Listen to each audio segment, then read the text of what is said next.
Hey loves, welcome back to another Little Mommy routine with me. Today I'm filming a calm manual pumping session and just taking a quiet moment to slow down and relax together. Before we start, here's the hand pump I'm using today. I carefully place the pump and make tiny adjustments until it feels secure and natural. Once everything feels right, I begin with slow, steady movements on the handle, keeping a gentle rhythm from the start. I try not to rush because I feel like everything works better when I stay calm and relaxed.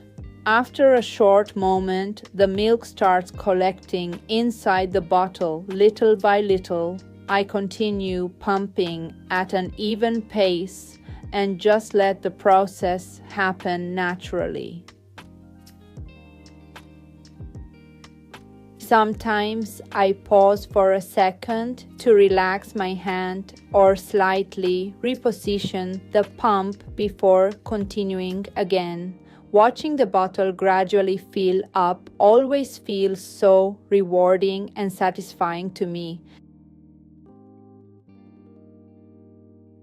And here's the final result from today's session. Everything turned out beautifully, and I'm really happy with it. Thank you so much for spending time with me today, sweeties. I always appreciate your support and love sharing these little cozy moments together. See you in the next video.